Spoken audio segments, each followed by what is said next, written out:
डमरू बजाते हुए। वो वैराग्यवान है, ब्रह्मचारी हैं, बचपन से विवाह मतलब भगवान में भजन लगे रहते, बता रहे थे। खैर वो यहाँ पर कथा सुनने के लिए आए, वो वैरागी तो हैं। अब यहाँ कथा को श्रवण किए, कथा के श्रवण के मध्य में ही संतों का सानिध्य प्राप्त हुआ। अब कल से वहां पे गंगा जी के तट पे कल शाम से मैया 7 बजे से बैठे थे और ओम नमः शिवाय के निरंतर जाप कर रहे थे। मुझसे कह रहे थे महाराज जी अब ये अखंड चलेगा। और कल शाम से बैठे बैठे पूरी रात बैठे रहे, सुबह स्नान करने गए तो बैठे रहे, और अब फिर शाम अभी आए हैं और संतों के साथ चले गए। महाराज जो वैरागी का जीवन होता है वो वैराग युक्त होता है। खैर उनका अपना जीवन है, अपना जीवन जीने की एक वो है, ये संत परंपरा है। नहीं कोई बात नहीं माँ। देखिए माँ, सन्यासियों का जीवन एक अपना अलग जीवन है और जो गृहस्थियों का जीवन है उनका एक अपना अलग जीवन होता है।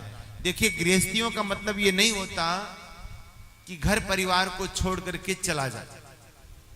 गृहस्थी जो होता है, मान लीजिए आप गृहस्थ हैं, आप एक माँ हैं, आपके बच्चे हैं, आपके बेटे हैं, आपका परिवार है, और अगर आप त्याग करके चले जाएं तो बड़ा अनुचित होगा।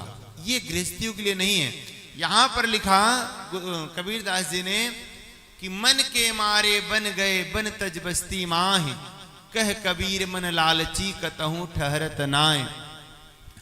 अगर आप परिवार को छोड़ करके वन में जाते हैं, लेकिन वन में जाने के बाद अगर आपको अपने परिवार की याद बनी रहती है तो फिर आप सच्चे संत नहीं हैं। अगर आप अपने घर में भी रह करके, अपने परिवार में भी रह करके, अपने समाज में भी रह करके आप भगवान का भजन करते हैं तो वास्तव में आप अपने आप में संत हैं। समझ गए? देखिए मैं वही प्रसंग चल रहा था, देखिए सेम वही प्रसंग चल रहा था। मैंने क्या कहा, हमारा जीवन कैसा है, कैसा होना चाहिए। जैसे एक नई नवेली दुल्हन जब ससुराल जाती है, महीना 15 दिन ससुराल में रहती है, लेकिन जब वापस अपने मायके में आती है ना, रहती तो है मायके में लेकिन उसका मन अपने पति में लगा रहता है। ऐसे ही हम सबका पति वो परम पिता परमात्मा है और ये मृत्यु लोक हमारा मायका है। तो हम मायके में भले रहें लेकिन हमारा मन उस परम पिता परमात्मा में लगा रहना चाहिए। यही हमारी भक्ति है। प्यारे, जीवन में हमारी 2 बार शादियां होती हैं।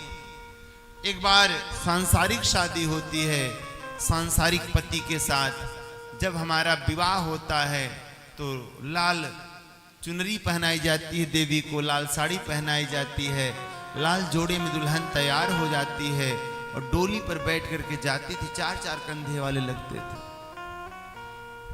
सेम उसकी मृत्यु के बाद फिर वही प्रक्रिया दोहराई जाती है।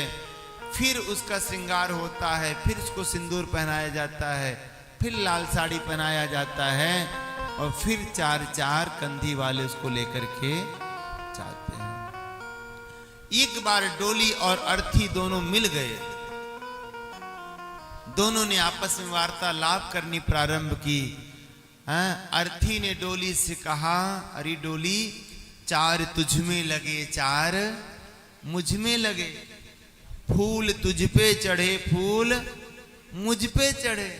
अरे तेरे पीछे भी रोने वाले, मेरे पीछे भी रोने वाले, बस अंतर यही है तू संसार के पति के पास जा रही है और मैं उस जगत पति के पास जा रही हूं जो मेरा परमपिता परमात्मा है। तो सच्ची पकड़ कौन सी? जो उस परमपिता परमात्मा को समझ जाए। गृहस्थ का मतलब है, कृष्ण भगवान ने गीता में कहा कि गृहस्थ भी चलाना एक गीता है, गृहस्थ में भी रहना एक भजन है। गृहस्थ में रहो, परिवार में रहो, समाज में रहो, लेकिन अपना मन उस भगवान में लगा के रखना चाहिए। देखिए भजन करने का कोई संबंध नहीं होता। कोई कहे महाराज मैं केवल 1 घंटा भजन करती हूं, नहीं, कोई भजन हुआ? भजन तो 24 घंटे की करना चाहिए। और भजन करने की ये परिभाषा नहीं है कि आप राम राम कर रही हो, राधे राधे कर रही हो, वही भजन है। भजन करने की ये परिभाषा है कि अगर आप घर में भी हो, रोटी भी बना रही हो ना, तो मन में भाव रखो कि मैं अपने ठाकुर के लिए रोटी बना रही हूं। कोई कपड़े भी खरीदने गई हो तो मन में भाव रखो कि मैं अपने ठाकुर के लिए कपड़े खरीद रही हूं। भले अपने पति के लिए खरीद रही हो, भले अपने पुत्र के लिए खरीद रही हो, लेकिन मन में भाव होना चाहिए कि मेरे पुत्र में मेरे भगवान का वास है, मेरे पति में मेरे भगवान का वास है। ये जो मैं रोटी बना रही हूं, जिनको खिलाऊंगी उनके अंदर भी आत्मा के रूप में परमात्मा विद्यमान है। मैं हर समय भगवान की सेवा कर रही हूं। मनसा वाचा कर्मणा, ये 3 विधि बतलाई गई है। मन में भगवान का ध्यान, वचन से भगवान का कीर्तन, और कर्म से जो भी कुछ कर्म करो भगवान को अर्पित करती चलो। यही भक्ति है, यही भक्ति है। जीवन पर्यंत भगवान की भक्ति करना चाहिए। अब आप यहां कथा सुनो भी, सुखदेव में आई है मैया, तो जितनी संगत आपके साथ आई है, इनके नाम भले ही अनेक हैं, लेकिन सब के रूप में समान रूप से वो मेरा परम पिता परमात्मा आत्मा के रूप में विद्यमान है।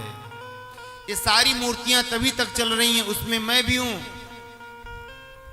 जब तक वो परम पिता परमात्मा प्राण के रूप में विद्यमान है। अभी 1 सेकंड लगेगा, प्राण निकल जाए तो इन मूर्तियों का कोई महत्व नहीं। ये मिट्टी मिट्टी मिल जाएगी, जल जल मिल जाएगा, अग्नि अग्नि मिल जाएगी। ये पंच भौतिक शरीर जहां से जन्म लिया है वहीं समाप्त हो जाएगा। तो ये जो बोल रहे हैं ना, सब में परमात्मा का वास है। एग्जाम्पल जैसे ये साउंड चल रहा है, ये बेंजो चल रहा है, ये भैया ये लोग गा रहे हैं, आवाज निकल रही है, साउंड अपना काम कर रहा, फैन अपना काम कर रहा, लाइट अपना काम कर रही है, सब अलग अलग काम है। लेकिन 1 सेकंड के लिए ऊर्जा चली जाती है, करंट चला जाता है, तो सारे उपकरण बंद। बोलो, हो जाते कि नहीं? तो इनका महत्व कब तक है? जब तक ये ऊर्जा है, ये करंट है। करंट गायब तो सब उपकरण बंद। ऐसे जितने लोग हम यहां बैठे हैं, सब के अंदर करंट के रूप में, ऊर्जा के रूप में, आत्मा के रूप में वो परम पिता परमात्मा विद्यमान है। जब तक आत्मा है तो हम बोल भी रहे हैं, हंस भी रहे हैं, रो भी रहे हैं, नाच भी रहे हैं, कूद भी रहे हैं। और अगर हमारा वो करंट चला गया, वो आत्मा इस शरीर को छोड़ के चली गई, तो 1 मिनट में सब समाप्त। प्रेम से कहिए श्री राधे, श्री राधे। तो वैराग्य होना जीवन में बड़ा ही आवश्यक है। अतः चक्रवर्ती महाराज जी वैराग्य युक्त हो गए हैं। और प्यारे, कभी मृत्यु से नहीं डरना चाहिए। खैर, आज हम लोग भी 1 कदम मृत्यु की तरफ और बढ़ गए। हमारे आपके जीवन में से 1 दिन और कम हो गया है, और आज ही नहीं कम हुआ है, रोज कम होता चला जा रहा है। प्यारे, काहे को रोना धोना, काहे को परेशान होना, ये सब भगवान की माया है। करहि करामय भंजन सोई, उमा मरम जान ही नहीं कोई, सब ही नचावत राम गुसाई, बधा कीट मरकट की नाई। कभी मृत्यु से नहीं डरना है। अभयत्व प्रदान करती है कथा। प्यारे, जो जन्म लिया है उसको तो मरना ही है। देखिए, कृष्ण भगवान गीता में कहते हैं, जो आया है सो जाएगा। अरे क्यों व्यर्थ चिंता करते हो? क्या लिया था जो तुमने खो दिया? जो लिया यहीं से लिया, जो दिया यहीं पर दिया। कल की चिंता करके क्यों रोते हो? जो हुआ वो भी अच्छा हुआ, जो भी होगा वो भी अच्छा होगा। वर्तमान को संभालिए। अगर आज अच्छा गया तो कल अपने आप अच्छा हो जाए।